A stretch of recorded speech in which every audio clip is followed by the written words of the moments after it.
Good afternoon, everybody. Thank you for joining us. Apologies for the delay, but some of you had went to the wrong room, including myself. So I arrived and there was nobody there, and I think even worse, the food went to the wrong room, so we were delayed getting started here. So anyway, thank you all for your patience. But we have everybody here now, so without any further delay, because we're already into a bit of a condensed time frame already, so I will dispense with formal introductions and explaining the process and just turn the floor over to you, Mr. Alexander. Thank you. Very much, Mr. Chair. Honourable members, thank you for the opportunity to participate in this discussion today and to provide you with an update on the softwood lumber file. I'm joined today by Michael Owen, Senior Counsel and Executive Director in the Trade Law Bureau, Colin Barker, Director of the Softwood Lumber Division in Global Affairs Canada, and Ronnie Hayes, Senior Business Advisor at the Trade Sectors Bureau in Global Affairs Canada.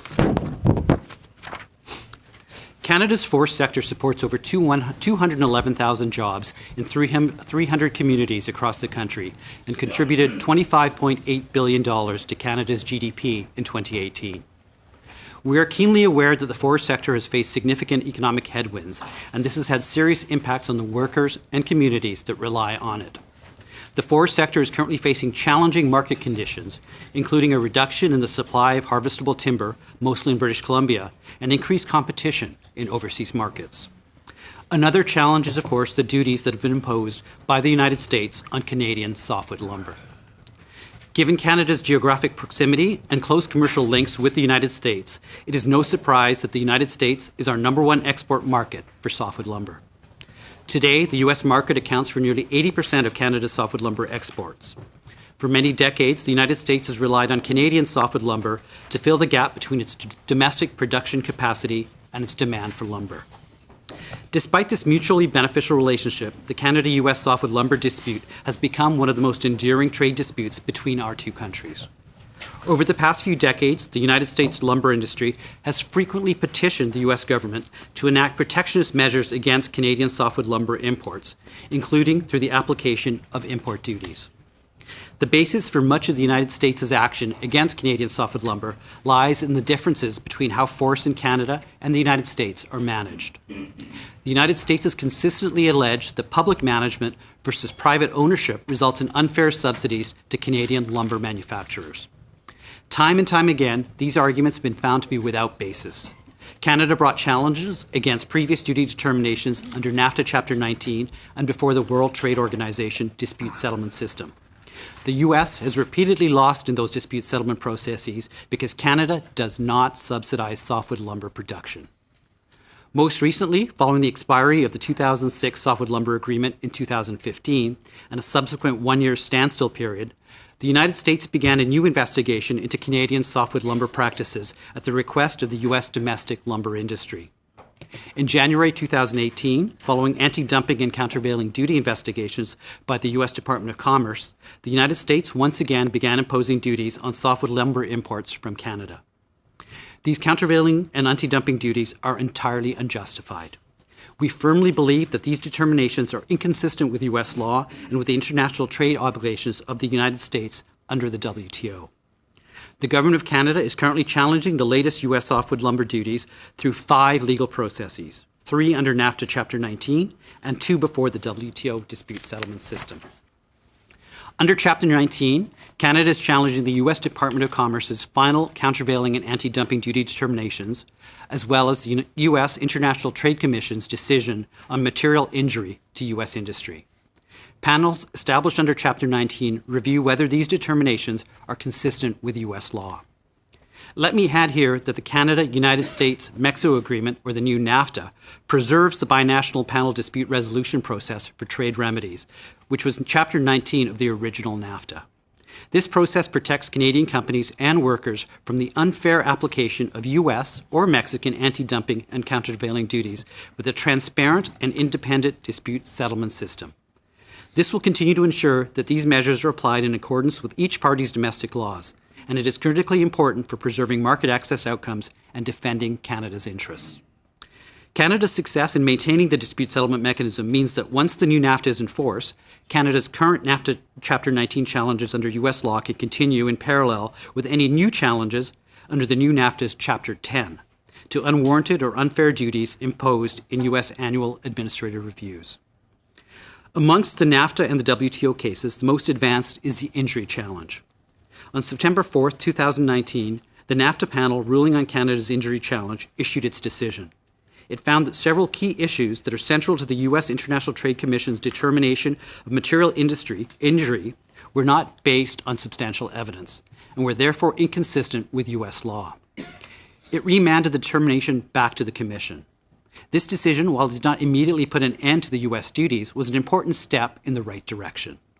While the Commission chose not to substantively alter its determination in this first instance, we will continue to pursue our claim and seek that the panel once again find this first redetermination to be inconsistent with U.S. law. Our goal through this process is for the Commission to reverse its initial determination and find that there was in fact no injury to U.S. industry or be directed to do so by the NAFTA panel. This process may yet take some time, and we will pursue it over the course of the coming year. If a finding of no injury is made, the basis for the imposition of duties disappears and the duties would be lifted. Canada is pursuing two other NAFTA challenges against the United States Department of Commerce's final countervailing and anti-dumping duty determinations. We are still in the process of panel formation for those cases. We are also pursuing challenges of two duty determinations through the WTO dispute settlement system. Panel hearings for these two WTO challenges have already taken place. The more complicated and perhaps more impactful of the two challenges is our challenge of the countervailing duty determination. The WTO panel has held two hearings on this challenge over the past year, where Canada presented several days of arguments to the panel and numerous written submissions. We expect a panel decision to be issued sometime in the summer. Under normal circumstances, WTO panel decisions can be appealed, as Canada has done in the case of our anti-dumping duty determination challenge. However, the current impasse at the WTO over the appointment of new appellate body members will delay any final resolution to these two challenges, which is why it is important that we continue to pursue the challenges under NAFTA Chapter 19. While these legal processes unfold, we are working closely with the provinces and industry. A legal counsel group exists that allows the Government of Canada Council to work directly with counsel representing the provinces, industry associations, and individual companies. This is truly a Team Canada approach that ensures our legal arguments are as effective as possible. Beyond the legal processes, important interactions continue with U.S. decision makers to try to advance discussions toward a solution to the current dispute. The Prime Minister, Deputy Prime Minister, and Minister of International Trade continue to be actively engaged on this file. Every opportunity is taken to raise the issue with U.S. counterparts, members of Congress, and at state-level officials. The Deputy Prime Minister maintains a regular dialogue with Secretary Ross at the Department of Commerce and USTR Lighthizer on softwood lumber.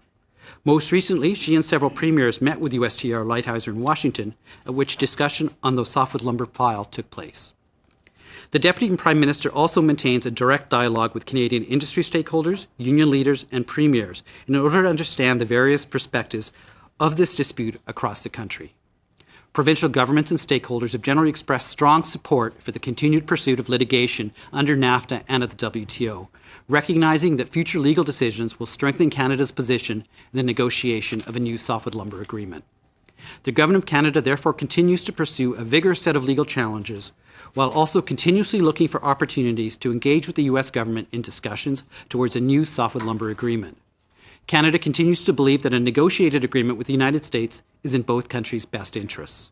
Unfortunately, the U.S. industry has blocked the U.S. administration from engaging meaningfully in negotiations, preferring the continued imposition of duties and the higher lumber prices caused by these tariffs to the detriment of U.S. consumers. In the meantime, we understand the harmful impact that U.S. duties have on workers and communities that rely on this important segment of Canada's forest sector. In June 2017, the government announced the $867 million softwood lumber action plan over 3 years to support the needs of affected workers, communities, and industry. An additional $251 million was allocated through Budget 2019 to Natural Resources Canada's forest sector innovation and diversification programs. Global Affairs Canada sees continued trade diversification as critical to the future health of Canada's forest industries. This will help to sustain and grow Canadian forest sector jobs and support the communities that depend on these industries.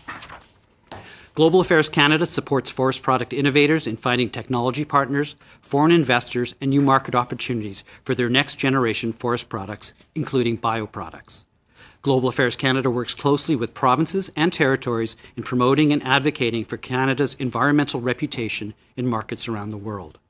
Canada's bilateral and multilateral economic and trade agreements, either concluded or under negotiation, aim at increasing the international competitiveness of our natural resource industries, including the forest sector. For instance, the Comprehensive Economic and Trade Agreement with the European Union and the Comprehensive and Progressive Agreement for Trans-Pacific Partnership have opened up new export opportunities for the Canadian forest sector in Europe and Asia. The government's trade diversification strategy features an investment of $290 million over 5 years to help Canadian businesses export and grow by strengthening the Trade Commissioner service and enhancing the support it provides to Canadian exporters, including those in the forest sector. In conclusion, we recognize that the United States will continue to be the most important market for Canadian lumber exporters. Analysis suggests that the gap between U.S. demand and U.S. supply of softwood lumber, which actually increase over the next decade or so, the United States will need more imports. Naturally, because of geographic proximity and close commercial links, Canada is best placed to supply this demand. As a result, we are confident that a settlement that brings stability and predictability to the softwood lumber industry is the best option for both countries. Throughout this entire process, we have worked closely with provinces, territories, and industry stakeholders to ensure a united Canadian approach to this dispute. We will continue to work closely as we move forward. Thank you again for this invitation to appear today, and my colleagues and I look forward to your questions. Great. Thank you very much, Mr. Alexander. Ms. McLeod? Thank you to the panelists, and as you might imagine, this is a critical issue in many of our ridings, and certainly I feel I'm representing ground zero in terms of part of the crisis, and as you indicated that there is many causes, but 20% on the price is, of course, certainly an impact. Now, I understand that in 2017 there was almost a negotiated settlement. Of course, it's not clear what happened there, but since that time, although you talk about a negotiated settlement being the preferred option, I noticed that the government did not put it as a priority for the new NAFTA negotiations, nor is it in the minister's mandate letter. So would it be reasonable to say that you believe that the solution is going to be coming through this series of court challenges? Because clearly we would have anticipated seeing, if it was a priority for the government, either seeing it as a NAFTA priority or in the minister's mandate letter. Mr. Chair, thank you for your question. I understand that during the NAFTA negotiations, it was a priority to raise the softwood lumber issues with the U.S. negotiators. However, the U.S. negotiators were unwilling to engage meaningfully on settling the softwood lumber dispute during NAFTA negotiations. Okay. Thank you. So I know that we put forward other priorities, including supply management, and when it was a stated priority, it seemed to have the desired effect, whereas if it was part of the conversation, it was excluded a little bit more. So I'm going to move on, though, and have you done a look 5 years out? I know that there are some of the larger players in the industry are both on the north and south side of the border and have a little bit more protection and a little bit better buffering from what's happening. But in terms of the independent producers, let's say it takes 5 years, which quite frankly, at the rate we're going, it would not surprise me. What do you project in terms of some of our smaller producers 5 years from now? Have you done any analysis in terms of what that collapse is going to look like? Thank you for the question. So certainly we continue to work through what we call our business advisory committee that we consult regularly with stakeholders from across the country, including small and independent businesses and the remanufacturing sector. So we definitely want to understand how the dispute is impacting each segment of the industry because, as you rightly point out, the industry is varied. There are very large producers and there are that have mills all over North America, and as you point out, can weather the storm perhaps a little more easily than smaller producers that are much more export dependent. So we're definitely working with them to understand their concerns, and we'll continue to do that as this process unfolds. Thank you. And I know our producers that are value added, or I guess there's lots of terms that you use, which of course should be a priority, is the companies that are doing some of the value added have been captured in a way that they weren't captured previously. And I know from the Trade Committee's hearings, there was a letter sent by Conservatives to the minister, and I understand the Bloc had hoped to introduce a motion in terms of the people that have been captured, unanticipated, and captured in this softwood lumber agreement, some of our secondary manufacturers. Is there a way to solve their issues right now in a positive way? Thank you for the question. Mr. Chair, I think the member is referring to remanufacturers who buy, I think that's the term. That's the word. Yes. They buy softwood lumber from softwood lumber producers and then add a value added to that product to perhaps make bed frames or wood pallets, which are then exported to the United States. And the situation, as I understand it, is that the duty applied to the remanufacturers is on the softwood lumber product itself, as well as the value added and the profit. And so they end up with the same 20.23% tariff, but it's higher for them because of the value added to their product. This has been a difficult issue. The Department of Commerce has had different views on this and has applied or not applied tariffs to the value-added portion of remanufacturers for some time. Unfortunately, in the latest dispute, they are applying that to remanufacturers, which is very harmful to the remanufacturers. One way that we can move this forward is through the litigation that we're doing, which we hope will remove the duties of the anti-dumping and countervailing duties. But they are also our processes under the United States Court for International Trade, which can reduce the scope of the application of the duties. For example, the Shakes and Shingles Alliance has had some success in going to the U.S. Court of International Trade to reduce the scope to remove Shakes and Shingles. And the remanufacturers themselves can bring such an action. So as you might appreciate, if you are a small remanufacturing company, to go through that court process is prohibitive. And what we're simply seeing is the decisions to relocate in the U.S. And of course, that's harmful to Canada. It's harmful to our jobs. So I guess I'm looking for solutions that, are reasonable. Again, I can't think of a small manufacturing having the pockets to tackle that kind of process. So thank you for that question. I think it's a good question. I can speak to what happened in the Cedar Shakes and Shingles dispute. In that dispute, not only did the Shakes and Shingles Alliance hire counsel, we also ensured that we had our own private sector U.S. counsel there to assist them, to help them, to essentially back them up in that court case. And we were successful in getting Commerce to reverse itself and find that Cedar Shakes and Shingles were outside of the scope of the dispute. In terms of remanufactured products more generally, there has been very practice, and unfortunately the decision of what is in scope and what is out of scope is the U.S. Department of Commerce's alone. I will add, though, that under the softwood lumber agreement, the 2006 softwood lumber agreement, we were able to successfully negotiate a carve-out for remanufacturers such that the duties that they paid on their remanufactured products were based off of the lumber inputs that they originally had. So certainly, if there are negotiations going forward, that's something that we can look at. Thank you. I'm going to stop you there. Mr. Sidhu. I'd like to thank Mr. Alexander, Mr. Owen, Mr. Barker, and Mr. Hayes for your time here today. Mr. Alexander, you had mentioned that 80% of our trade in this industry is with the U.S. Can you elaborate on efforts being made to diversify markets and reduce our dependence on the U.S. market for Canadian forestry products? Thank you very much for your question, member. Mr. Chair, I will begin to answer, and then I will turn it over to my colleague, Ronnie Hayes, who's in the Trade Commissioner Service.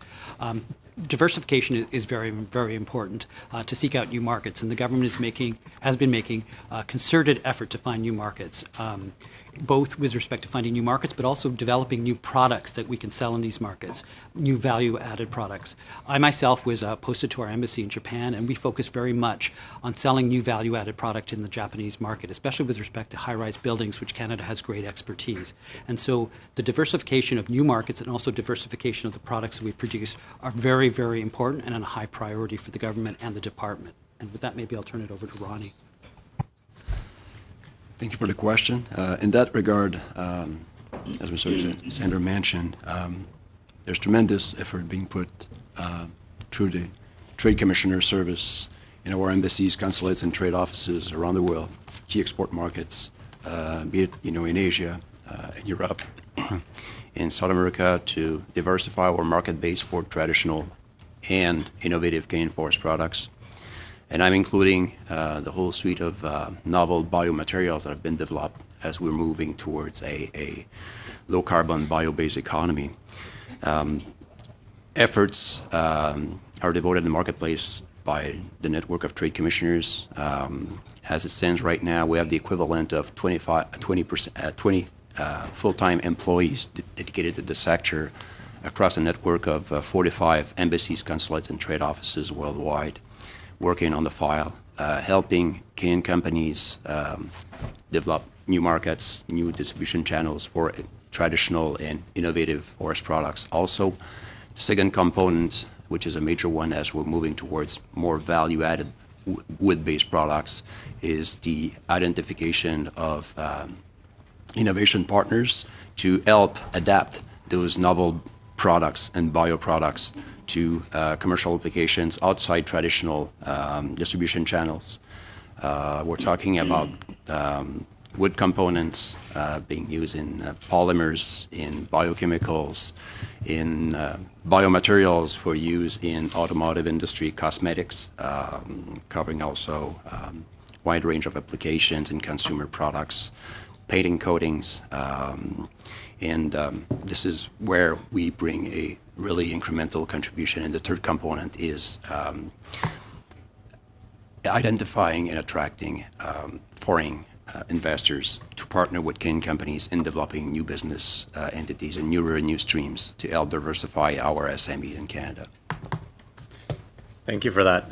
Can you share with this committee what efforts the Government of Canada is making to resolve outstanding disputes with the United States, and how often officials are raising the matter with their American counterparts? Thank you very much for your question. Mr. Chair, I can say we have 5 cases currently going on against the United States, 3 before NAFTA Chapter 19 panels on injury, on anti-dumping duties, and on countervailing duties. And we also have 2 cases before the WTO, which are at the panel stage or beyond the panel stage on anti-dumping duties and countervailing duties. And we're pursuing these claims very vigorously because we think these duties are unjustified and unwarranted. And so I think that was the first part of your question. I'm sorry, what was the second? How often are you? Oh, sorry, in consultation with the U.S. We take every opportunity, from the Prime Minister to the Deputy Prime Minister, to the Minister of International Trade, to senior officials. Any time that we meet with the Department of Commerce officials, with the USTR officials, with state-level officials, we raise the softwood lumber dispute and softwood lumber issues. And I think the last time this was done was when Deputy Prime Minister Freeland was in the United States in Washington, D.C. I think 2 or 3 weeks ago. She went with several premiers. She had a meeting with United States Trade Representative Lighthizer, where she did raise the softwood lumber issue and Canada's concerns with respect to these unfair and unwarranted duties on Canadian products. Thank you for that. It's clear that Canada is using multiple tools within its toolbox to fight against unwarranted, unfair, and punitive measures against our softwood lumber. This illustrates the importance of the dispute resolution mechanism featured in NAFTA and preserved in CUSMA. Can you share with the committee the importance of maintaining these mechanisms, and if they were not to exist, what tools would Canada have to defend itself against these measures?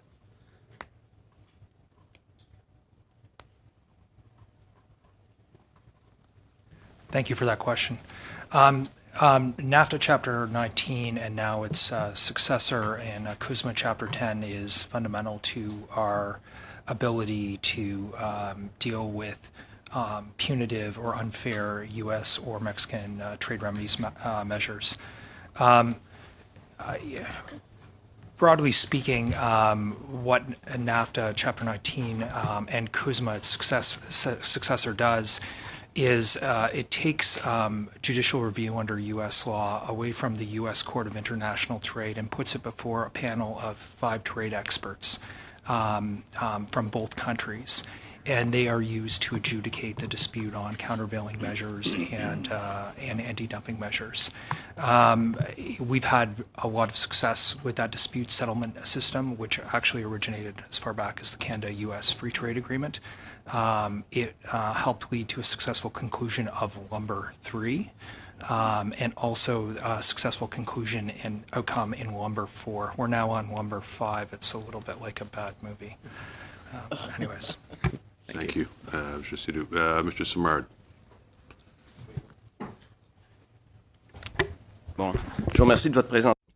Thank you for your presentation. There's something that struck me in your comments when you were asked why softwood lumber was not negotiated under the new CUSMA. And you gave an answer that, and perhaps it's because of the translation, you'll tell me if that's the case, but you were to focus on other priorities. And it's not the first time that I hear that. No, there wasn't some kind of saying that looked like it. You said that you were focusing on other priorities. In my mind, that's quite revealing because I have the sense that the various softwood lumber crises that we've undergone are in part due to the fact that Canada has an economy that's very well meshed with the American economy in terms of the automobile sector, and it doesn't want to undermine that sector. That means that the currency, at least that's the sense I have, is softwood lumber. And I'm citing that example. And this is the question I'd like to put to you. I don't quite remember, but I believe that we won many remedies that we had put before the World Trade Organization. I know that in one of the decisions regarding this litigation, part of the money was to be paid to us by the United States, but it was never paid. I think it was close to $1 billion, unless I'm mistaken. And I heard that presentation from a company called Resolute, which is a company that is in the forest sector industry. It exports softwood lumber, and they call that a ransom. It's a form of ransom. And once again, they're paying for it. That is, Resolute Forest Products are paying this additional tax, which is between 15 to 20%, and they've been paying it since 2017. And my concern is this, that perhaps if we do see a settlement, the 5 cases that were mentioned, the ones that are before the courts perhaps, if there is settlement, once again, there'll be the temptation to say that in order to maintain smooth relations with our American neighbors, maybe we need to accept the system of ransom. At the end of the day, we're not going to get our fair share of the compensation that would be delivered to us through the decision rendered by the court. So I'd like to hear you speak to that. Thank you. Thank you very much, Mr. Chair. First, I'd like to say that I don't believe I did say that softwood lumber was not a priority. It was a key priority in the CUSMA negotiations. However, the United States was not willing to meaningfully engage with Canada during the CUSMA negotiations on softwood lumber, and we were unwilling to agree to an agreement that did not protect the Canadian industry and protect Canadian jobs. So I want to be very clear that it was a priority, but unless they were willing to engage, we weren't willing to agree to something that was not in the best interest of Canada. Additionally, I think the preservation of Chapter 19 as CUSMA Chapter 10 is a very important provision, as my colleague Mr. Owen said, to preserve Canada's ability to challenge these unfair, unwarranted, and punitive duties. With respect to the refund of duties, perhaps I'll ask Mr. Owen to speak to that. This is from Lumber 4, and so he's got the history. Sadly, I've been working on this since Lumber 4.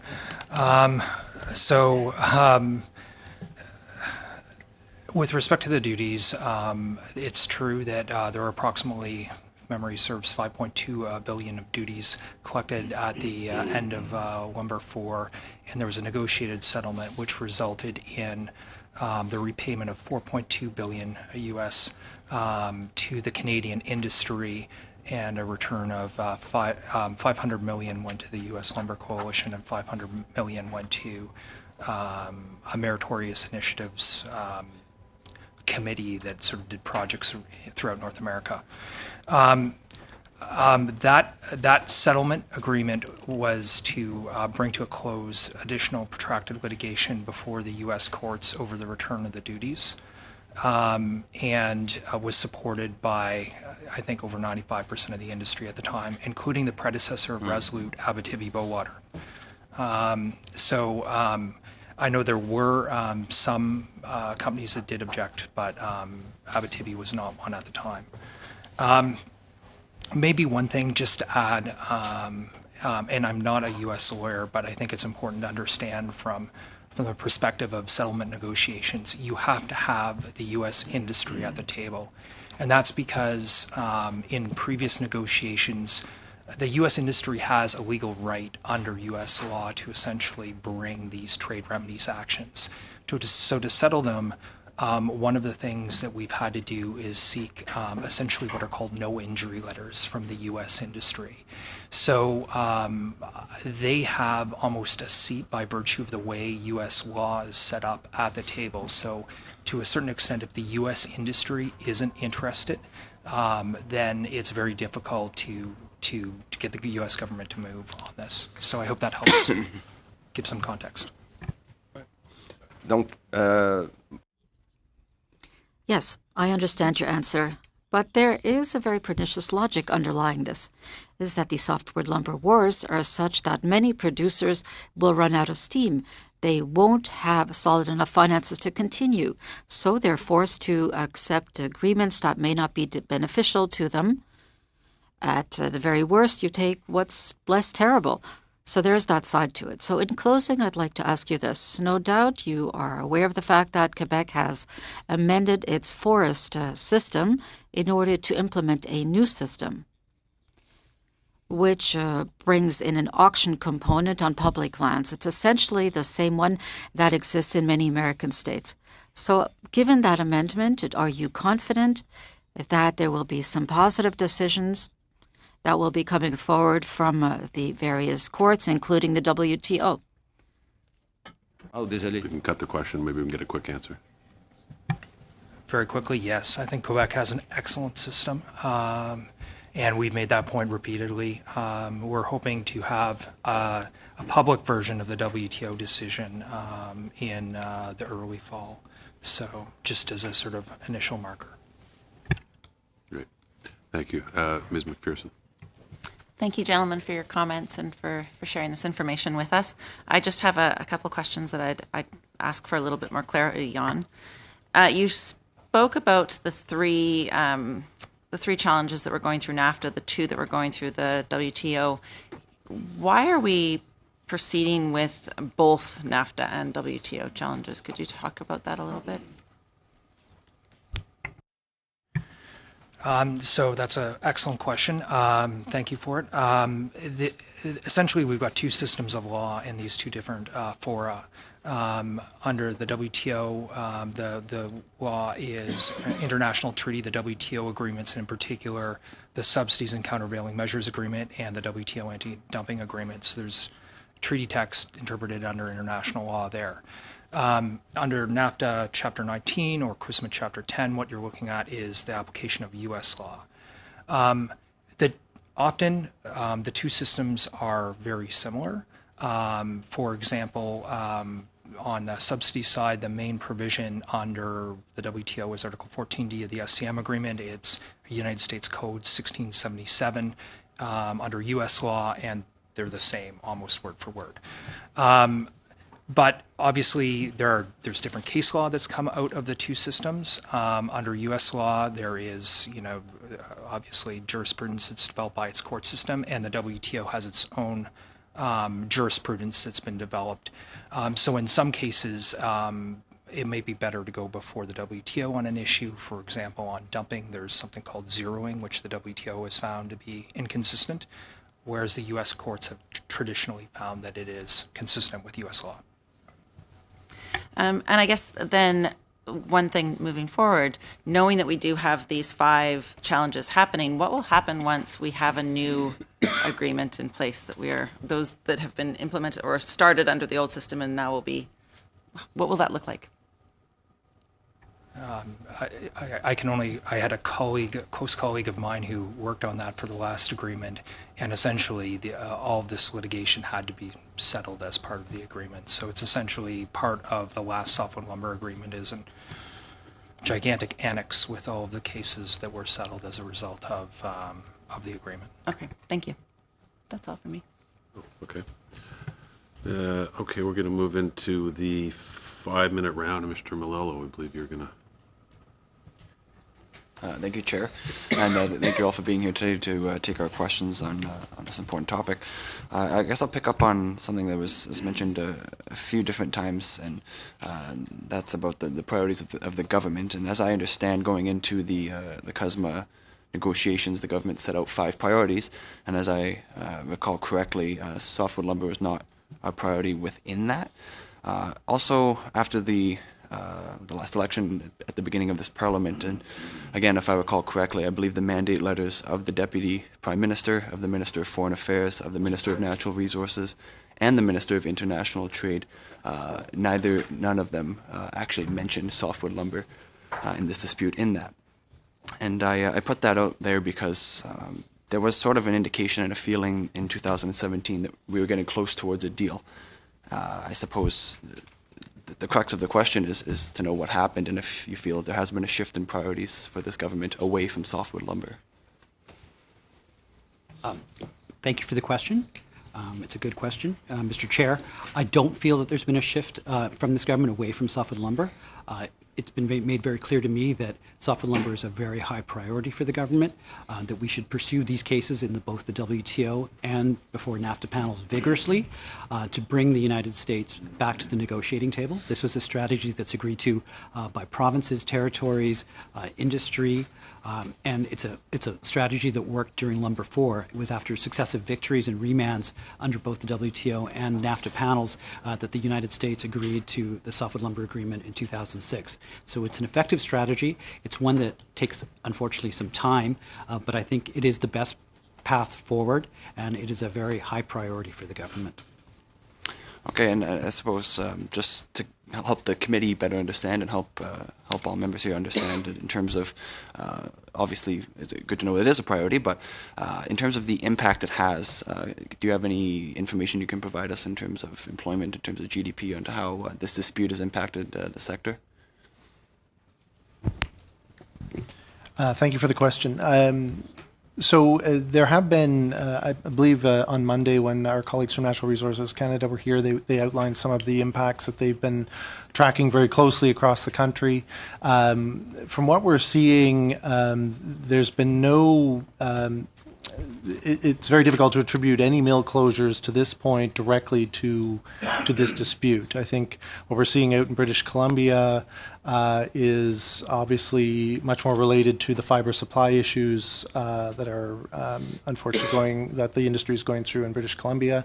There have been other curtailments and slowdowns across the country and in British Columbia, and some of that is certainly due to poor market conditions, and the duties are certainly a part of that. But it's not, as far as I understand, there's been no mill closure across the country that's directly attributable to the dispute at this point. We've fortunately had a prolonged period of quite high prices in last year, which helped the industry. Prices have come down to a more sort of normal level the last 6 months or so. But those prices and of course exchange rates and things have allowed the industry to for the most part to be able to keep operating. Again, sort of close to the line and difficult circumstances, we realize, but at least to keep operating. Thank you. I may have to respectfully disagree with some aspects of that. Actually, Kenora Forest Products in my riding is a mill that has recently closed, and they had actually indicated that the softwood lumber dispute was the primary reason that dragged them down. So it definitely is having an effect for sure, I would say. I guess I'll change gears slightly towards CUSMA and how it's now going to be coming into force hopefully soon. What sort of impact does that have in terms of continuing the negotiations of this agreement, the softwood agreement? I don't think the CUSMA and the soft lumber agreement are directly related in that respect, but I think the goodwill that we've achieved with the United States, the cooperation and the relationships that the Deputy Prime Minister especially has developed with Secretary Ross and USTR Lighthizer can only be positive for moving forward in the softwood lumber discussions. Okay, and obviously, this is something that impacts us here in Canada greatly, and to the States maybe not to as great of a degree. Has there, I suppose the direct question, has there been any interest from the States in settling this dispute? So thank you for the question. So again, as we've noted, we continue to use every opportunity to explore with our counterparts and as do our ministers and the Deputy Prime Minister and Prime Minister to see if there's some positive momentum that can be gained from the conclusion of the CUSMA negotiations to try and deal with this remaining irritant in the trading relationship. And again, I think there is interest on the U.S. part to do that, but again, they need their industry to be on side. As my colleague pointed out, the industry has what is essentially a veto over the negotiations. They won't agree. We need them to agree to any final deal. So until their own industry is willing, the U.S. administration has been reluctant to engage. Mm-hmm. And why do you feel that their industry maybe isn't willing? Is there not any incentive at this point in the industry, or what would be their incentive for coming on board? Well, certainly I think they view the higher prices that the duties cause to be to their benefit. Higher prices in the States means they benefit as companies selling softwood lumber. As was mentioned in our opening statement, the loser in this in the U.S. in any event is the U.S. consumer who's trying to buy a house or build a house or do renovations. They are the ones who are going to indirectly pay this 20% premium being placed on these building products, and that's why the National Association of Home Builders in the U.S. has repeatedly made representations to the U.S. administration on this point, indicating that the tariffs are increasing the price of homes in the U.S., pricing hundreds of thousands of people out of the housing market.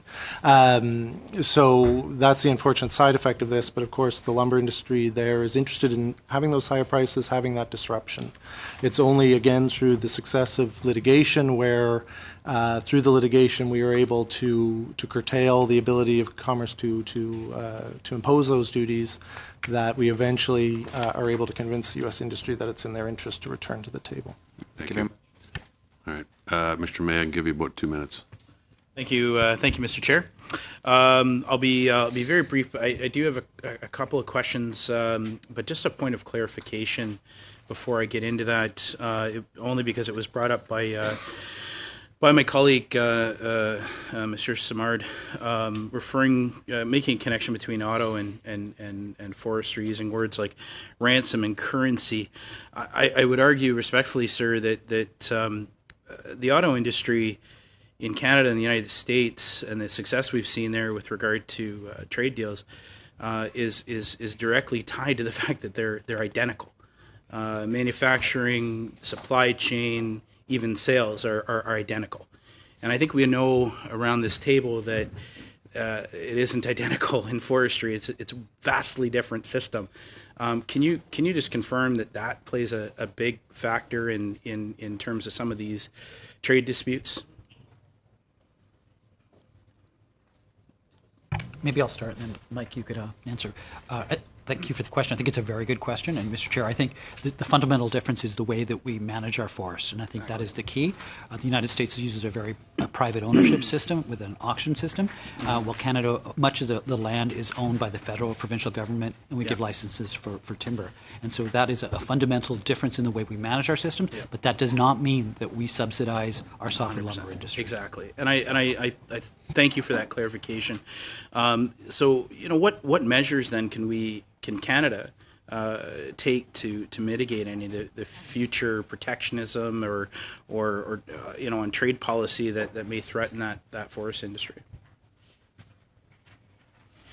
take a stab at that. Thank you for the question. It's an important question, and one that the industry has worked on for many years now, trying to find ways to lower the temperature on this dispute. I think some of the meritorious initiatives that were funded out of the last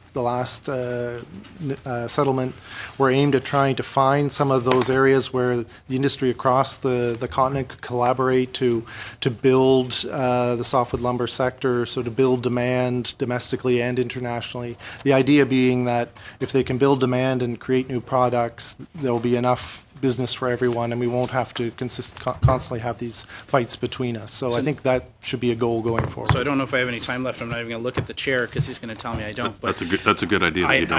I just very quickly, you talked about the cases that are in front of us, and I know we've seen resolution for a number of cases, one with China, two with the United States. What's been the impact of those resolutions on the Canadian forest industry? Sorry, I'm not certain which cases that you're referring to. So there's the successful resolve, the trade. I tried to cut it down because I know he's going to bug me for time. You're really out of time. Specifically, the China deal on dissolving pulp, and the two with the United States, the super calendared paper and the uncoated groundwood paper. So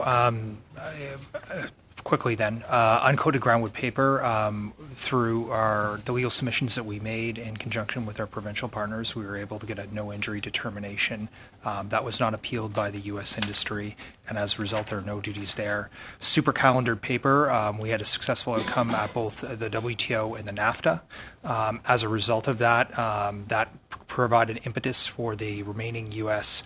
Petitioner to go into negotiations, and that case was settled between the Canadian industry and the U.S. industry.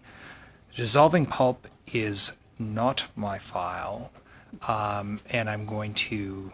I don't want to give any misleading. Thank you so much. I'd be guessing. Thank you, sir. Thank you. Before we stop, I just want to clarify something Mr. Owen and Mr. Barker said.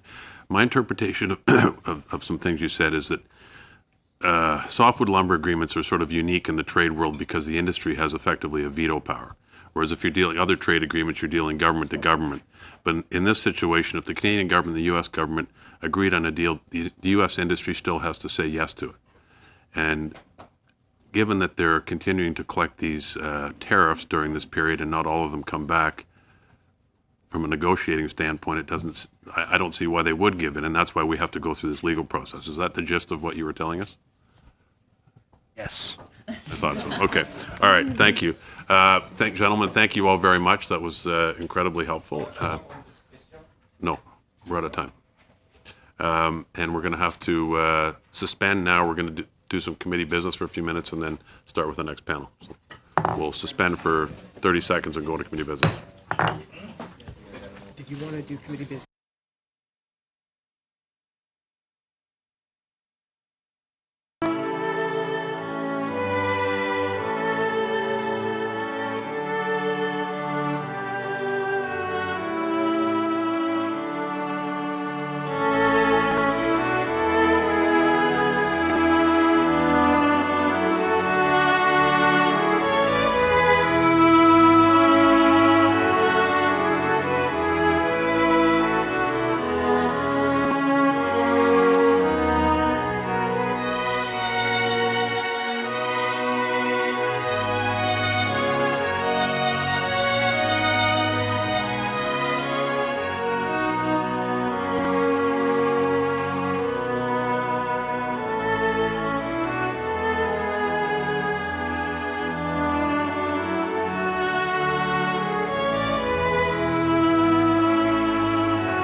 Okay, welcome back, everybody. Thank you.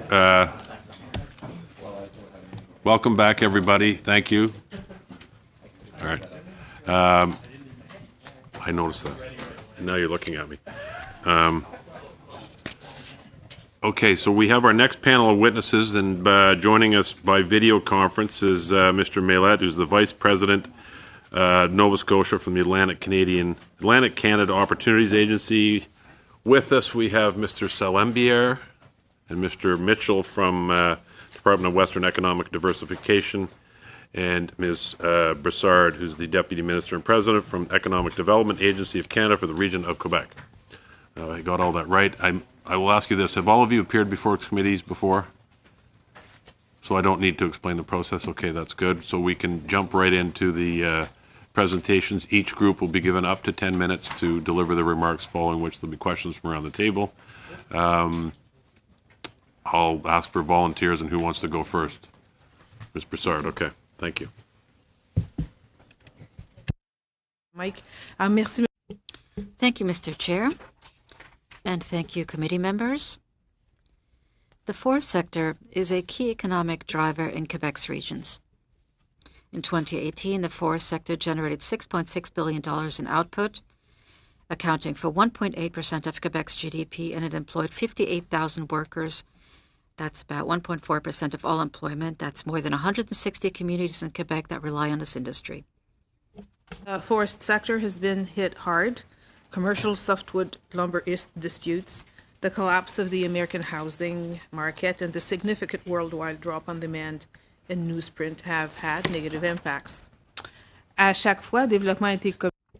At every step of the way, CED was there with temporary and targeted initiatives to support economic activity in the affected areas. Those initiatives are now complete. Here are a few examples. Between 2009 and 2011, as part of the Community Adjustment Fund, we entered into 7 agreements with the Government of Quebec to provide short-term relief for the impacts of the economic downturn through silviculture projects and the restoration of bridges and culverts on multi-use roads.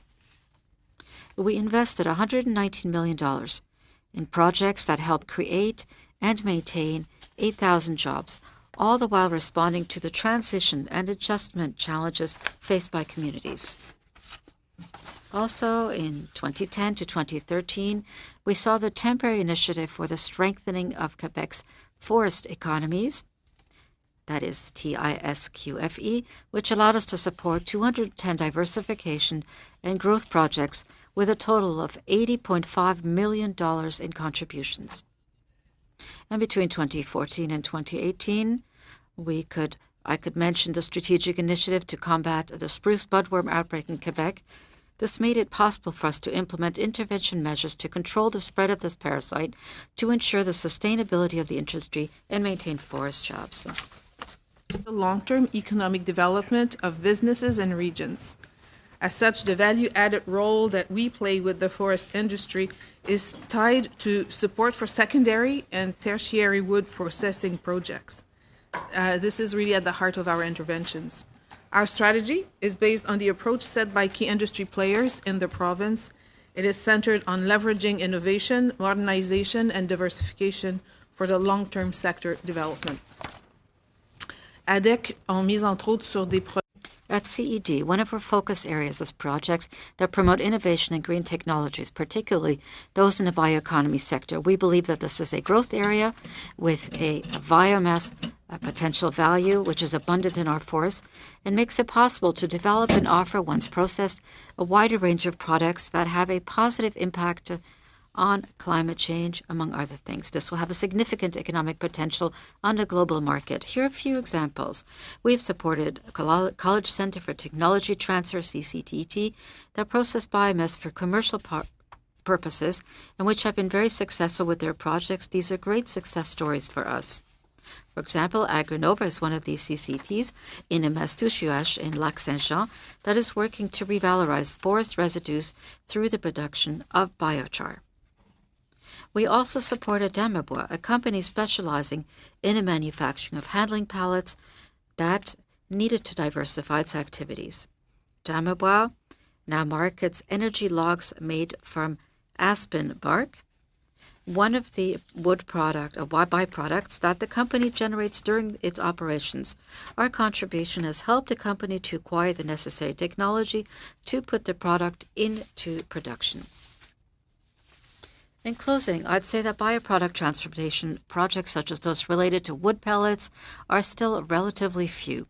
However, CED is well positioned to support them in their initial marketing efforts on foreign markets. And as a regional economic development agency, CED's role is to support the development and diversification of enterprises and the regions. And that is why CED has committed to promoting innovation to create economic prosperity, and that is what we want for the future of the forestry industry. Thank you for allowing me to speak about the important work that our agency does to support communities that depend on this industry. Much, Ms. Broussard. Mr. Salambier. Thank you very much, Mr. Chairman, and thank you for the opportunity to come and speak to you here today. My name is Jerry Salambier. I'm the Assistant Deputy Minister for Western Economic Diversification in the province of British Columbia. En français, nous appelons Diversification économique de l'Ouest, ou DEO, WD in short in English. I'm going to be talking to you about the impacts that the current situation in the forest sector has on, principally on communities, what WD is doing to support those communities, and what else we think could be done. I know you've heard from my colleagues at Natural Resources Canada about the challenges that the industry and its workers are facing, and that the situation is particularly acute in British Columbia. I'm not going to repeat the reasons for that. You heard them several times, but suffice it to say that we do not see this situation as part of a normal industrial cycle. Vous connaissez déjà les répercussions de cette situation sur l'industrie. You're already familiar with the repercussions this has on industry and on workers. I will therefore concentrate on the broader impacts, how this impacts our communities that depend on the forestry sector. We believe that we will have an important role to play. The forest sector accounts for a smaller portion of overall economic activity than it once did in BC, but it continues to be a primary economic driver for many rural and Indigenous communities. And there are 98 communities in the province that are considered economically dependent on forestry. It's hard to overstate the impact that the current situation is having on them. I've heard directly from many of those communities by way of a task force on mill closures that is a collaboration between a group of community-based economic development organizations, our Community Futures organizations that receive their core operating funding from Western Diversification. Their main point is that the impacts of the current situation extend well beyond the mill operators and the employees of those mill operators. The impacts include supply chain operators, other local businesses, community service providers, and it's in addressing those broader impacts that the communities see a gap in the supports that are available to them. I'd also like to note that some 10% of forest sector employees in BC identify as Indigenous, and that's considerably larger than the 6% of the population of the provincial population that identify as Indigenous. So Indigenous peoples and their communities are disproportionately impacted by this situation. So what are we doing at WD ou DEO? La majeure partie du soutien que DEO apporte. The bulk of the support that we provide to rural and forestry-dependent communities in British Columbia is delivered by that network of Community Futures Organizations, or CFs, that I mentioned. There are 34 CFs serving rural communities throughout British Columbia, including 4 Indigenous CFs. WD provides them with more than $10 million annually to deliver a variety of services to small business owners and entrepreneurs in rural communities. That group on a targeted community resilience initiative, which is modeled after a very successful initiative we funded and which the CFs, so the Community Futures, delivered in response to the record severe wildfire seasons that we had in the province in 2017 and 2018. This community resilience initiative would focus on local priorities, support for communities. I can get into that in further detail if the committee is interested. We're actively developing that project with them, and we're seeking other partners to help with that, since the scale of the problem here actually exceeds the resources that we would have available within WD to deal with it. I'd also like to highlight briefly our BC Indigenous Clean Energy Initiative. That's an initiative that provides support to Indigenous communities that are working to develop clean energy options for their communities, including bioenergy projects such as utilize forest biomass. That's an initiative that's funded jointly by ourselves and the province of BC, and it's been cited by the First Nations leaders involved as an example of what a nation-to-nation relationship could look like. Par ailleurs, DO également. Beyond this, WD has also supported forestry-specific projects, often in promotion of Indigenous participation in the sector. We are also coordinating with other federal and provincial departments on the Intergovernmental Committee on Support for Forest Sector Workers and Communities that my colleague Beth McNeil mentioned on Monday before this committee. Departmental and interprovincial, federal provincial group is quite consistent with what I'm hearing from that mill closures task force in British Columbia. What more could we do? We're hoping to help address some of that gap that's been identified through that community resilience initiative. But as I said, the scale and the scope of the challenges are actually somewhat beyond what our current resourcing would allow us to do. We have, outside of our core programming, from time to time in the past, delivered federal funding for community adjustment initiatives in the forest sector. And if the committee is interested, I could get into that in some more detail. Pour finir, j'aimerais remercier le. In closing, I would like to thank the committee for letting me provide my perspective on the issues at hand, and now I will be glad to answer any questions that you have this afternoon. Thank you. Over to you. Thank you. Mr. Chairman, committee members, good afternoon. Thank you for the invitation to appear today. Merci de me recevoir aujourd'hui. Thank you. Thank you for having invited me today. Contributor to the Atlantic Canada's economy. In 2019, the sector employed approximately 19,200 people, and exports from the region totaled about $2.7 billion in products last year. Nearly three-quarters, or 72% of those products, went to the United States. The region's forestry sector is in a period of transition as global demand for wood products shifts, environmental stewardship increases, and local demand decreases. Three major issues affected the sector in Atlantic Canada: the closure of the Northern Pulp Mill in my home province of Nova Scotia, the impact of tariffs and fluctuating prices, and an increase of spruce budworm population levels, primarily in New Brunswick. À l'Agence de promotion économique du Canada Atlantique, at our agency, we're able to grow the economy. We're there to help grow the economy, create jobs, and diversify the economies of communities. We have flexible programming to support businesses across many sectors and community development measures. We work with companies to build export capacity, pursue added value projects, and invest in automation and product innovation. And through research and development activities, we work with industry to support the sustainability of the sector. 10 years, ACOA has invested nearly $60 million in approximately 200 projects related to this sector. And these projects focused on sustainable forest management, research and development, innovation and diversification related to value-added products, public awareness, and skills development. Pour terminer, l'APECA. In closing, ACOA will continue to work with forestry stakeholders, including small and medium enterprises, provincial governments, Natural Resources Canada, and community leaders in the region to ensure that the sector can take advantage of emerging opportunities and continue to remain vibrant in order to create jobs and help grow our economy. Thank you, and thank you all for being very efficient with your time. Mr. Deltel, you're going to start us off. Thank you so much, Mr. Chair, and bonjour et bienvenue à vous tous. And good afternoon and welcome to the committee and the House of Commons. Of course, I'm an MP from Quebec. In my riding, As such, I don't have any forest companies or forest regions, as though this is a high-performance sector. Nevertheless, I do want to emphasize that this industry is very important for the Quebec economy.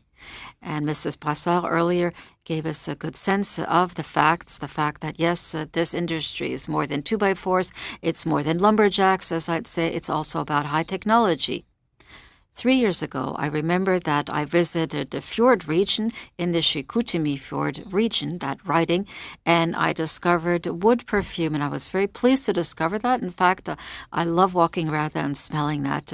And as Mrs. Brassard said, the industry is modernizing, it adds value, it must change, it must improve, and that is exactly what we're seeing. Ms. Brassard also spoke to the investments and steps taken by the DEC, the Agency of Canada, in the years 2013 to 2019. I was there provincially. There was very productive collaboration among all of Quebec. Workers in the forest industry was positive and productive, and we're pleased to say that that is also the time when we were in the government. Nevertheless, we can't say that things have improved. And it's a funny coincidence, Mr. Chairman, that that's 4 years today. On March 11th, do you know who our Prime Minister was? Well, he was in the White House with his good friend Barack Obama. So all the better to have an excellent relationship. Nevertheless, it was an extraordinary opportunity. It would have been a good opportunity to settle the differences that we have between the United States on softwood lumber, because the disputes that existed then still exist today. Unfortunately, 4 years ago, it was perfect harmony between the two heads of state, the head of the Canadian government and the American president. Despite this, nevertheless, our Prime Minister failed in his willingness to solve this problem, which unfortunately impacts the forest sector, both in Quebec as throughout the rest of Canada. That is the issue of the duties. Mr. Chairman of the committee, the issue of these duties is tremendous, and it is an impact of some 20% duties. We once again had a victory last September. Once again, the arbitration court ruled in our favor, we the Canadians. But the problem is that we have to, again, demonstrate this. We need to push this further. So my question for Mrs. Brassard is this. Can you measure the impact that this American anti-dumping duty has, as it was challenged before the court, has had on the forest sector in Quebec?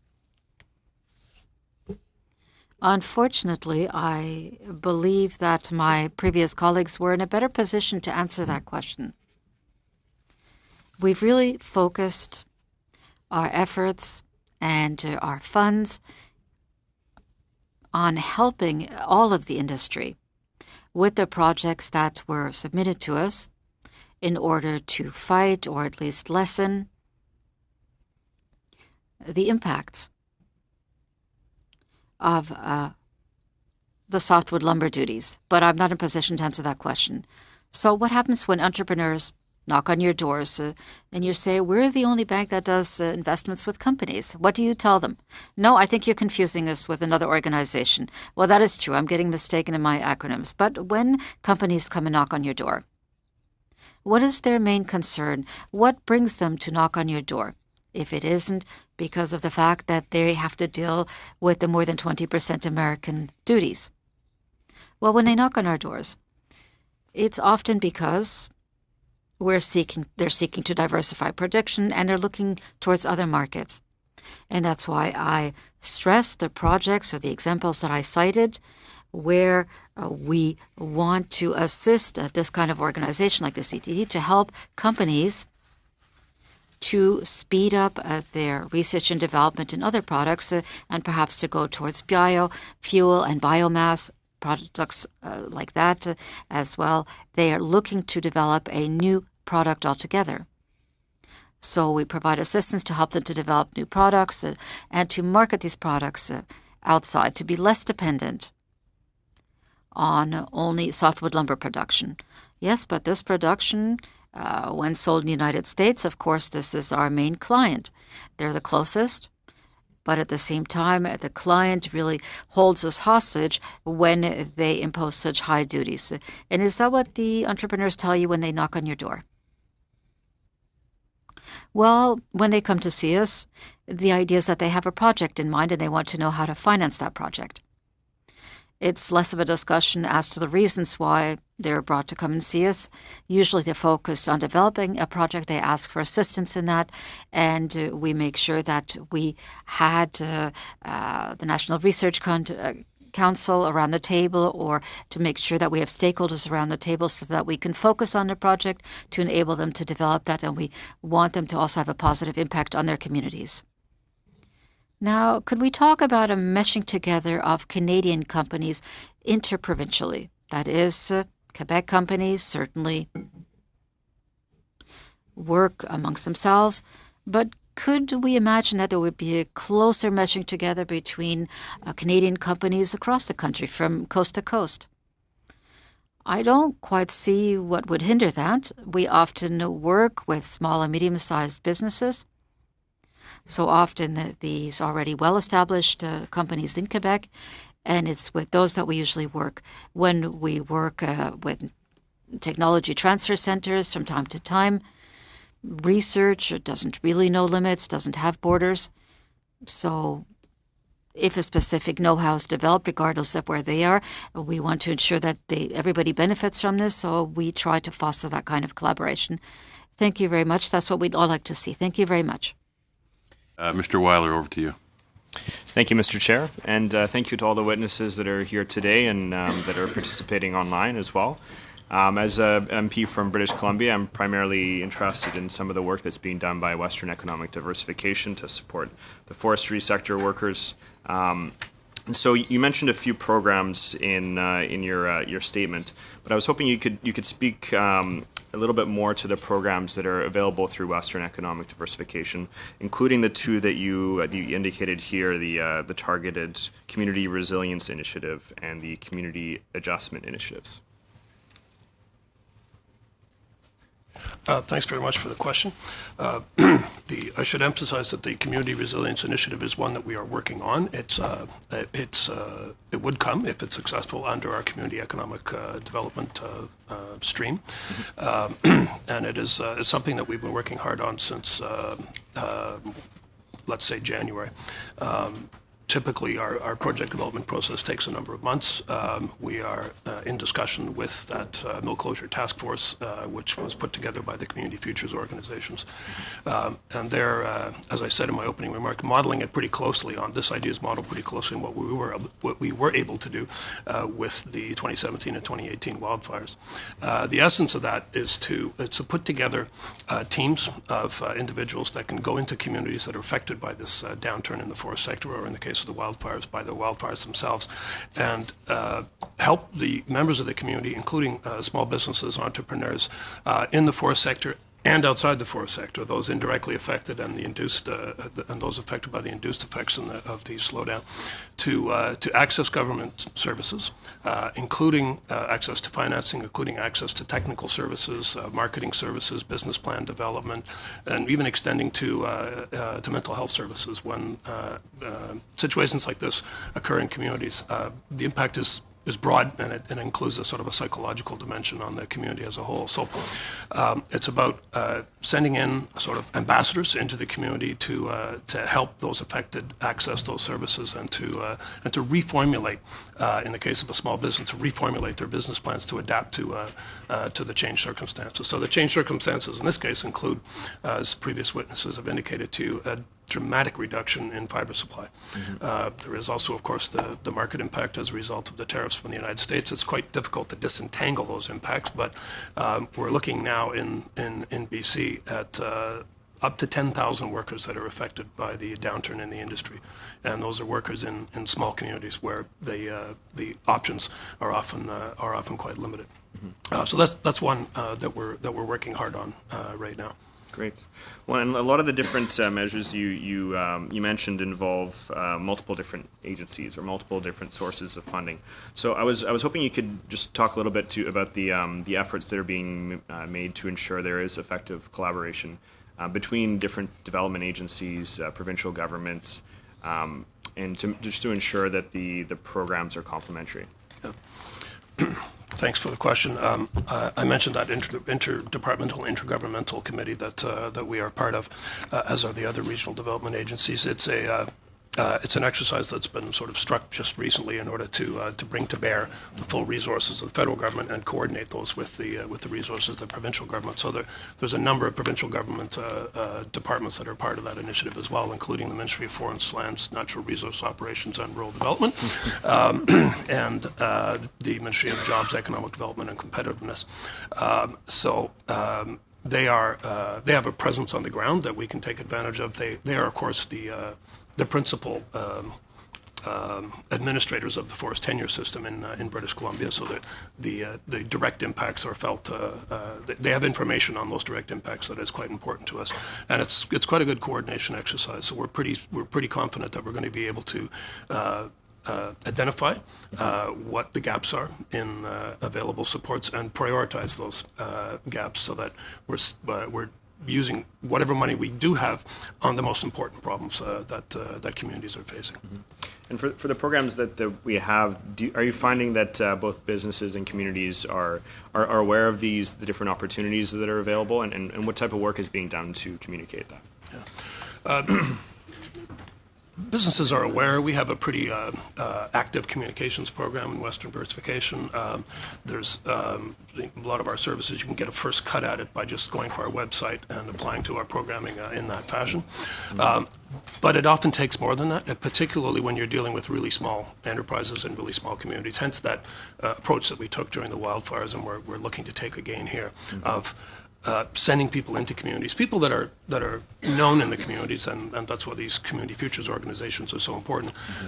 That they're, a small business person, they spend their time meeting payroll. They don't often have the ability to spend their time sorting through and navigating the admittedly rather complex suite of programs that most federal agencies have, including our own. So having those people on the ground to help sort through it is that's I think one of the most important parts of our communication effort. Absolutely, and I was hoping you could speak a little bit to the business scale up and productivity program. I understand there's a specific priority area made for clean resources, and I'm curious what type of opportunities there might be available for the forestry sector.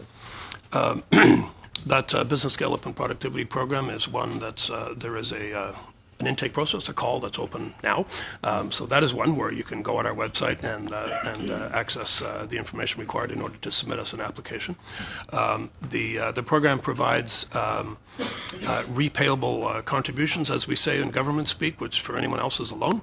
It is a zero interest loan with no security, so non-recourse. It's also it's non-dilutive financing, and it's very patient capital. The payback is over a period of up to 9 years, back-end loaded to the last 5 years of that period. So it's open to any sector, although we have expressed an interest, a preference in this intake for a number of areas, including, as you mentioned, clean technology.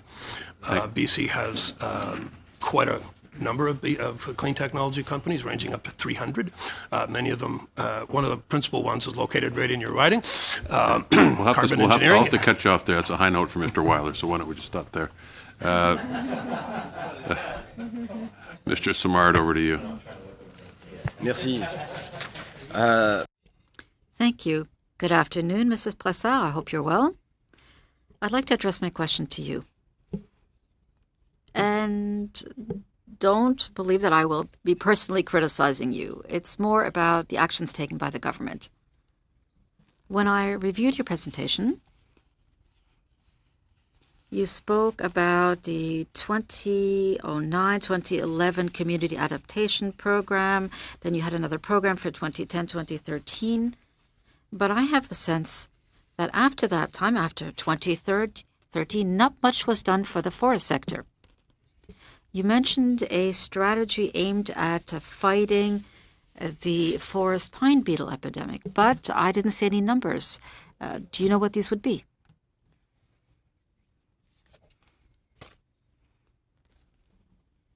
It's $6 million.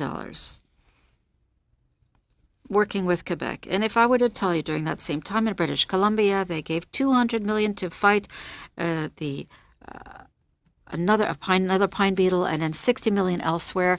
These are numbers that show, and sometimes I have the sense that there is not enough of a balance of power in this federation, and that we've simply been left to the side. So we're in a situation where we're in the fight against climate change as a result of forest sector, which is no doubt one of the most promising sectors. And you've spoken about the willingness to invest in new forest technologies. And yet I see nothing here. And that is the question I had. There was an initiative that was launched in my riding by Resolute Forest Products, where they put in place a test on celluloid pulp. And I've been talking about this personally now for 10 years. In the last 10 years, I've been told, yes, there'll be a revolution in this sector, but without being able to count on the support by the government, we can't achieve this. And I cited that example earlier this week. And unfortunately don't forget the person's name, but we did that to make the tar sands profitable. So why is it when we come to softwood lumber, we don't have the money? So I'm wondering why your strategy, and at CED, what your strategy looks like for forest products. But let me come back to that spruce budworm. Some of the work had been done with Quebec to assess the issue. The fact that the amounts should also be consistent with the issue. At the time, we had worked with the Agency to Protect Forests against insects, and this was over some 44,000 square hectares on public land, so something had been done. As a result of this, the agency was able to test and improve its strategies to fight this spruce budworm. So I realized that it was not a very high amount. I did mention the previous initiatives launched with our current programs, but you'll recall that we said that we're a regional economic development agency, and how we work is to come to the assistance of communities. Often it's to enable them to diversify when they are in a specific sector where they're dependent on a single industry, and where it really is sector-based. So we have projects in the forest sector. We've launched some over the past few years. That's 14 million. We also launched a project with FB and Innovation. This is what we've done. In order to enhance these projects, we work with Research Center and with FB Innovation to help the company. And what is often overlooked is also what we do in the manufacturing sector that helps the forest sector. And all of those underpinning this industry. I also mentioned the work that we have done in the area of biomass. I mentioned that they continue to need assistance. But we have partners, we have projects. All of this is new. There is a risk element contained in this. This is also part of our strategy. The idea is to foster the best possible conditions. When you work with nonprofit organizations, there will be assistance that doesn't have to be paid back, but with others, we also have other projects, non-interest loans and others that need to be paid back. And as you know, we have teams that are present throughout the province that are very familiar with the stakeholders. They're also familiar with the small and medium-sized companies on the ground, and we're very close to that sector. We will be helping them. And we all have our methods. We don't really have a call for proposals. We work on a continuous basis. When a project is submitted to us, we listen to it, we review it, and we continue working with the government of Quebec around the table, as well as with the business owners. We try to make sure that we remain present. So, in terms of what I was mentioning, given that wood is a very promising material to fight climate change. Very, very quick. I'll give you a little extra time. Oui, je vais être bref. Je me demande. I'll be quick. I was wondering if on your side studies have already been conducted in order to justify the use of this wood in building. I don't know if that's part of what you do at your organization. Yes, in terms of wood innovation, Innovation Bois, it's called. We did not conduct studies as such, but we're aware of studies that exist. Are you making any investments in that? Not in the studies. Mr. Johns, over to you, and welcome, by the way. Oh, thanks, Mr. Maloney. It's great to be here on the committee. Thank you all for your testimony. I think most of my questions are going to be asked of you, Mr. Sullenbayer, being that I'm from British Columbia. You probably know I'm in Port Alberni, so we're having a tough time. The downturn in the forest sector is affecting 12,000 British Columbians and their families and those households, and it is affecting supply chains. It's the multiplier effects hurting every business in my community and in our communities. And so I guess you started talking about some of the things that you're bringing forward to try to help these communities. There was $867 million for the softwood lumber bailout package. Can you talk about how that's helping, communities and companies and small business people on Vancouver Island? Thank you for your question. If I have this right, the $867 million is a reference to the softwood lumber action plan that the government Canada put in place. And just maybe you can talk about how much that's rolled out the door in terms of it's been a while. So.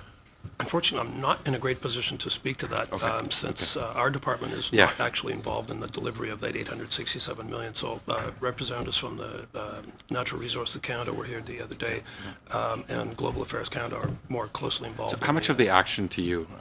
Have they actioned any of that money directly to Western Economic? The softwood lumber action plan does not involve funding for Thank you for clarifying. You talked about Community Futures. We've been meeting with them, hearing from them. They haven't had a funding increase, is my understanding, most of those Community Futures throughout British Columbia for years. Can you speak about why that hasn't happened in terms of their operations? Because with inflation, they're cutting back, actually, not increasing. Maybe you can speak about how this is going to help, resolve that situation. We're extremely aware of the pressures that the Community Futures organizations are under, just as a result of inflation over the past 10 years or so.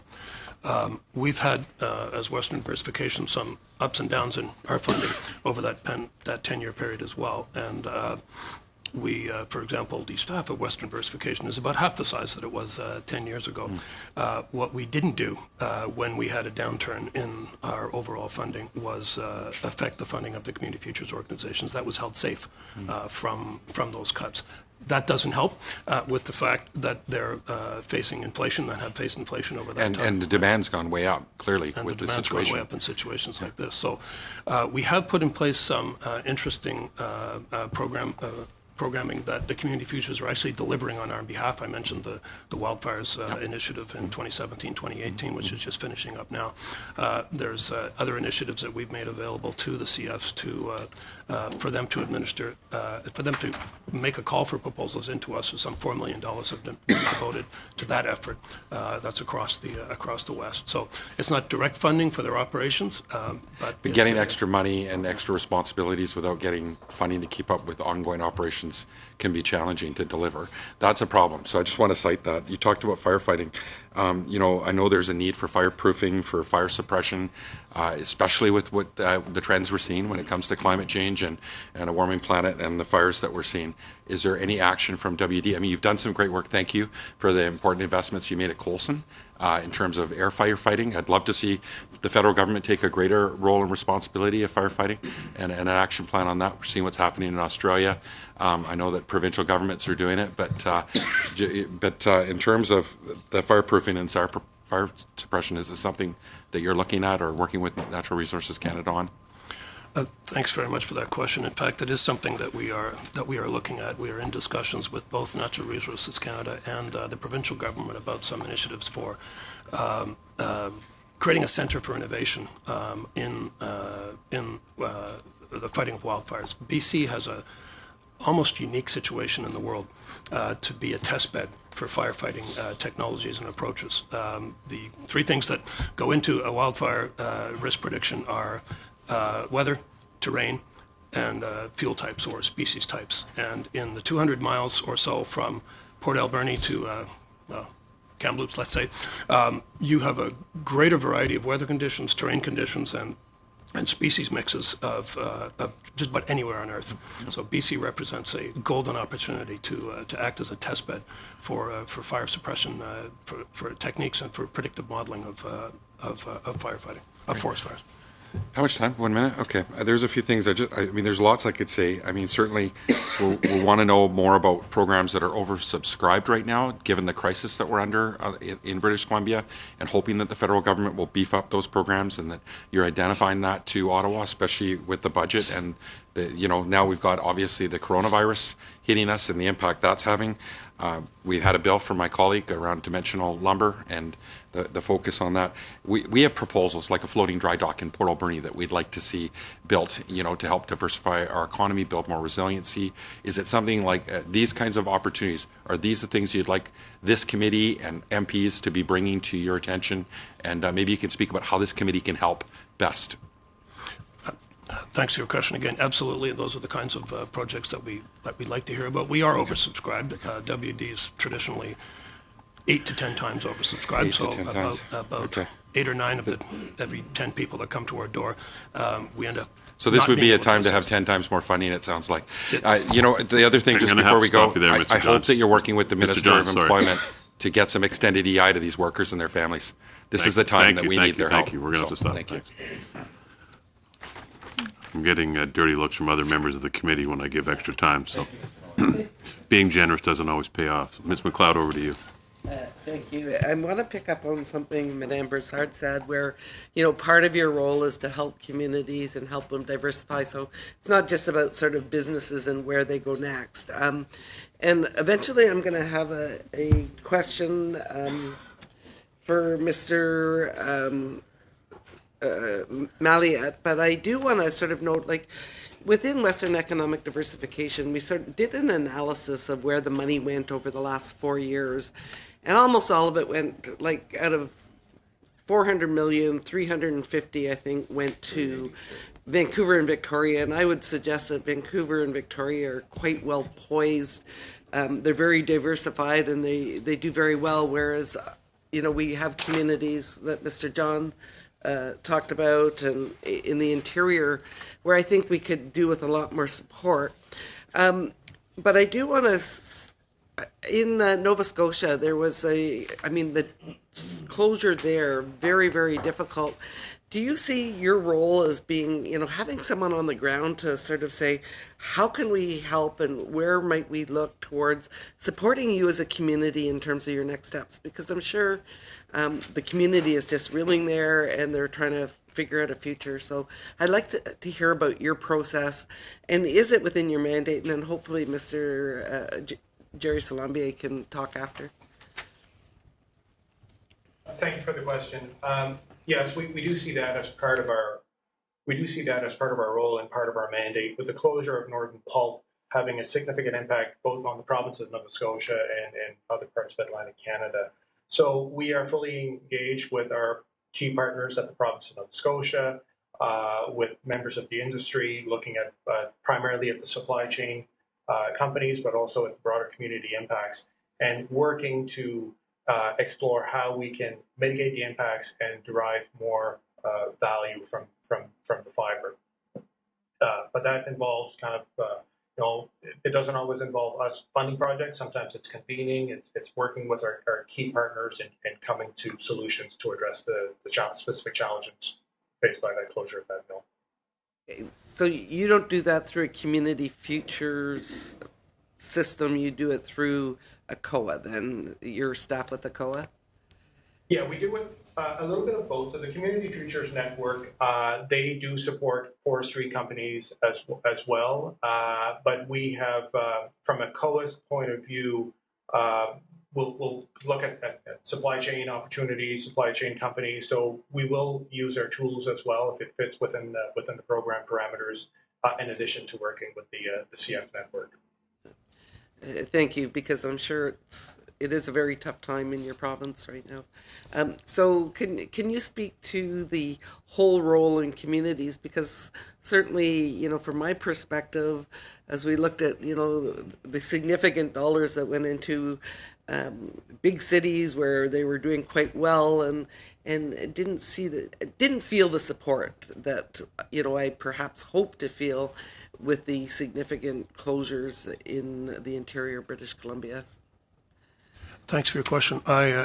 We, as I said, support those community futures organizations. Our spending on that represents something on the order of, just shy of 14% of our overall budget. There's another additional 14% of our overall project funding that has gone to rural as opposed to urban communities. So we are there. Are we there with enough? I would have to agree, probably not, but it is definitely a focus. I can give you a few examples of projects that we have funded that extend, that do not, in fact, deal with Vancouver and Victoria. The community futures organizations, for example, don't cover Vancouver and Victoria, right? We've also funded through FP Innovations, as my colleague from ZQ has mentioned, we funded an Indigenous forestry, a series of Indigenous forestry training projects with FP Innovations, and they fan out across the province in order to help Indigenous businesses in the forest sector adapt to market conditions, introduce new technologies, new techniques, and shape up their business plans, acquire access to capital. That's been going on for 8 or 10 years now. We've also funded training projects with colleges and institutes in places like the Nicola Valley Institute of Technology, just south of your riding, with the mobile trades training facility, which takes training for tradespeople, including those in the forest sector, everywhere in the province in these mobile vans with simulators. And it's a great way for people in small communities for whom moving to larger communities can be quite disruptive to get access to training. We funded similar projects like that with the Coast Mountain College in Terrace and with Vancouver Island University in Nanaimo. Thank you very much. Ms. Jones. And you listen, and I'm grateful, trust me. Thank you, Ms. Jones, you have 5 minutes, and then we're going to Okay, thank you, Mr. Chair, and I want to thank all of our panelists today. And from a perspective of an MP who lives in a northern rural region, I really appreciate the work that economic diversification projects do in Canada and how you work with communities and stakeholders. I think it has been definitely one of the more successful programs we've seen offered in rural Canada in the time that I've been involved. So thank you for that. My questions is going to be focused more towards the Atlantic region. So thank you, Mr. Mallet, for joining us today. Before I start, I want to indicate, because we did talk about the softwood lumber a little bit, and the aid package that the Government of Canada did put in place for $867 million. And I know it's not administered through the development corporations or the diversification agencies, but it has been a critical piece in addressing the forestry needs and gaps that are there. Also in the budget in 2019, the government allocated $250 million over the next 3 years that will be focused towards projects within the forest sector. I'm not sure if your agencies are a part of delivering or any of that particular funding. If so, I'd like to hear about it. But my question, I guess, is more towards the Atlantic in terms of, is there targeted funding under ACOA that is designed for the forest sector? And is there a specific targeted pot of money that you can access to respond to the needs of what you're seeing in Nova Scotia right now with Northern Pulp? That would be my first question. And the second question is, under the agency itself, are there any programs that are sometimes specifically designed to targeted industries? And if not, how do you weigh out how investments are made in each of the sectors? Okay. Thank you for the question. So in regards to partnering with some of the national envelopes, whether it's the SLAP, the Softwood Lumber Adjustment Program, or more particularly the one you referenced, the new program with NRCan, IFIT. So we are working with NRCan, and we are working in terms of sharing information. We will not be delivering any of that money for them. That will be administered by our colleagues at NRCan, but we will be working with them in terms of identifying potential opportunities and that could be supported through that national program. So in regards to the question on forestry per se, so we do not have a targeted allocation by sector. And the way we work is we work on a continuous intake basis where we've got multiple points of contact throughout Atlantic Canada, and we evaluate projects as they come in based on a number of factors in terms of what's the potential for economic impact, what's the capacity of the proponent to deliver, how will this meet our mandate of enhancing economic outcomes for Atlantic Canadians. So we do that, and we do that in a number of areas and sectors, but we don't have a targeted envelope for any one sector per se. We heard from your colleagues in the other regions today that the ask on funding is often far greater than the budgets allow for. Is that the same in the Atlantic region? And also, maybe you could all answer this question: should the government of Canada be looking at targeted funding in certain sectors, or do you see your role as a diversification agency one in which you should have more flexibility in responding to crises in resource sector industries when they occur? We're talking about forestry today. We've seen it as well in the fishery. We've seen it in other aspects of agriculture and tourism. So, I guess my question is, should we be looking in a different direction in terms of how we're funding your agencies and how you are better able to respond to emergencies and crises in resource sector industries? Okay, thank you for the question. So, in terms of our budget, so we allocate our full budget every year, and that's in a combination of commercial and non-commercial projects. We work with, currently with the forestry industry, we're working with a number of stakeholders, supply chain companies, et cetera, that are looking at a variation of projects. That if these projects all come to fruition and if they're all supportable by the Government of Canada, it would certainly put more pressure on our resources. In terms of your question, in terms of targeted versus more flexible, we kind of see from the RDA's point of view, from a COA's point of view, the ability to have flexibility to respond to emerging needs. We think that that's the strength of the model. We may have a crisis in one sector today that we can put an all hands on deck and mobilize our resources. That could be different in a short period of time. So as opposed to having envelopes in specific areas or specific sectors, I think having the flexibility allows us to address opportunities as they present themselves. All right, we're going to have to stop there. We're out of time, Mr. Smart. Est-ce que je peux juste souligner que May I just stress that it would be a good thing to comply with our time, but so that we can have questions during the second round, because during the last two interventions, we didn't have that time. A valid point. I think you will see over time that I'm flexible until if somebody's asked a question and the witness is in the middle of an answer, I'll let them finish.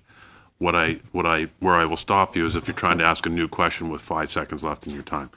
I think if you go back and look at the time that each of the members have been given, it comes out pretty even. Today would be a good example of that. So I hear what you're saying, but it tends to work out. As it turns out today, we've gone long as it is. We wouldn't have reached your next segment under any circumstances. So you didn't. c'est simplement que je voudrais pas. I just want to make sure that this flexibility is at my expense. I understand that we have to comply with the answers given by witnesses, but during the last two turns, we've done nothing. We did not intervene. Absolute certainty it has not and will not be at your expense. Okay. Okay, Mr. Johns, you have a... Just to support Mr. Samar, I've got a few other questions I'd like to ask. Is it okay well, if I submit them through you, Hold on, Mr. yeah. Chair? If they are follow-up questions to the evidence we've heard from the witness today, feel free to send them to the clerk, and we can seek answers. Super. Thank you. Okay, we're going to have to stop there. We're going to thank you to all of our witnesses. We appreciate you taking the time. As you can see, that's a commodity we're always short of, and it's very precious and dear to all of the members of this committee. So we're grateful for your patience. We're going to suspend for 2 minutes, and then we're going to come back and do some committee business.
you.